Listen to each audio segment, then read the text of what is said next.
Hello, welcome to my channel. My name is Bedu Lutsagad.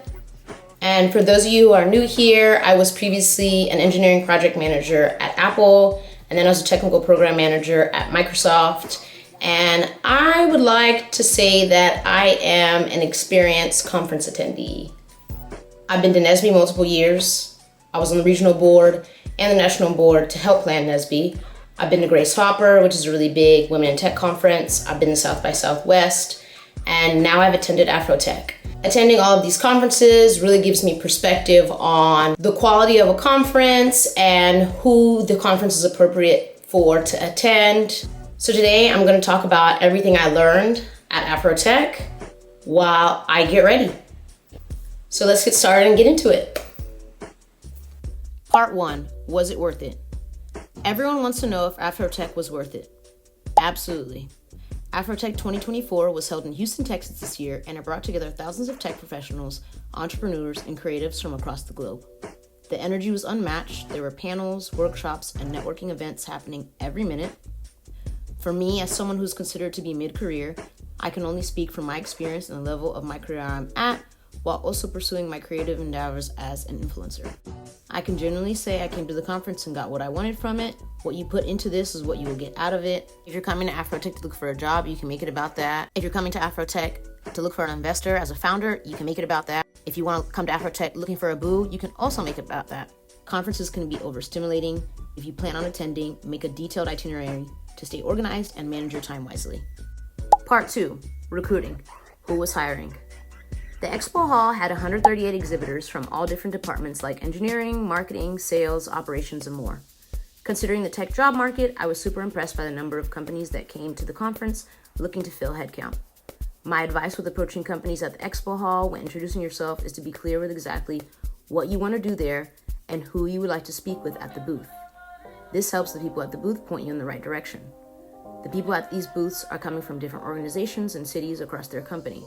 They might not know every single one of their coworkers or what their coworkers at the booth even do. Another reason I like to introduce myself to multiple people is the advice given may differ from different employees. Get perspective before walking away. Part 3, panel discussions. The first panel I went to was called Black and Unlimited, Scaling Your Brand to Walmart. I heard the CEO of the Lip Bar and Camille Rose speak about their background, how they started their businesses, and scaling to Walmart. Melissa, the CEO of the Lip Bar, said something that really stood out to me. When she did her partnership with HBCUs for the Lip Bar, she said, "No one can do what you are doing." She went to an HBCU and is in that community. Do not take lightly the influence you have in your community to be able to do things. Your superpower is you. They also informed us about 2 programs. The first one was the Walmart Creator Program. Walmart gives creators everything they need to share recommendations and earn money while doing it. If you are an influencer, I would recommend applying to this. The second program is called the Walmart Open Call Program. Walmart hosts an annual open call event for innovative, shelf-ready products in Bentonville, Arkansas. This helps small and medium businesses grow their business and their U.S. manufacturing footprint by selling their products on Walmart shelves and on Walmart.com. The next session I attended was called Change of Fashion, hosted by McDonald's Black and Positively Golden program. The McDonald's Change of Fashion program is focused on driving change when it comes to Black representation in fashion. This program pairs 5 rising Black designers with 5 fashion insiders for career-changing mentorship. One of the speakers on this panel was Nia Thomas, founder of Nia Thomas. Nia started a clothing line producing limited edition garments and original jewelry inspired by inward discovery, nourished by her worldly travels.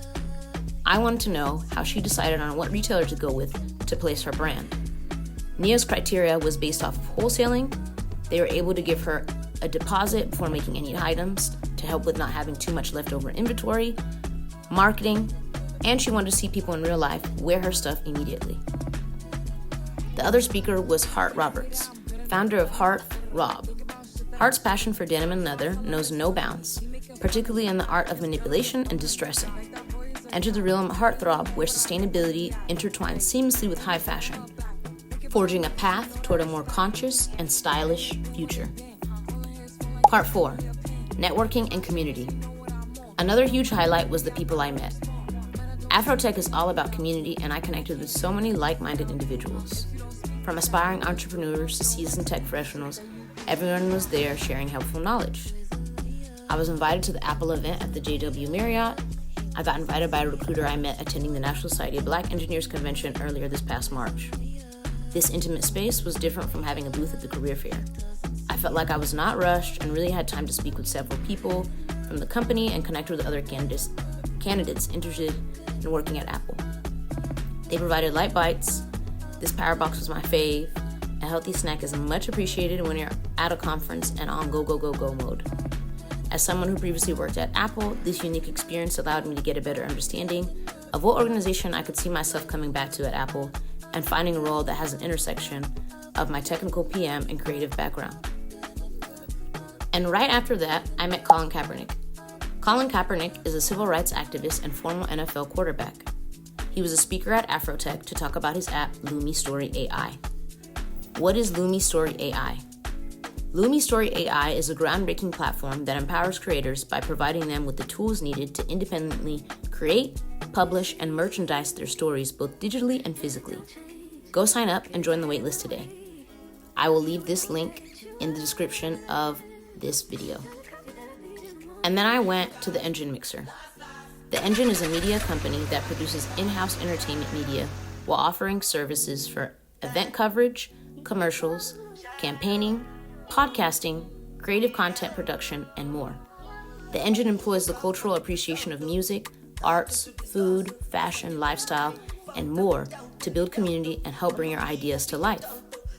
At this mixer, I got to mingle with the founders and the team.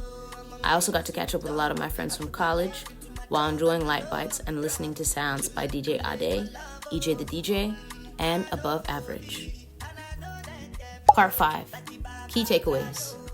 After attending Afrotech, I'm leaving with 3 big takeaways. 1, the power of representation matters. It was super empowered to be in a convention room full of successful Black people in the tech space.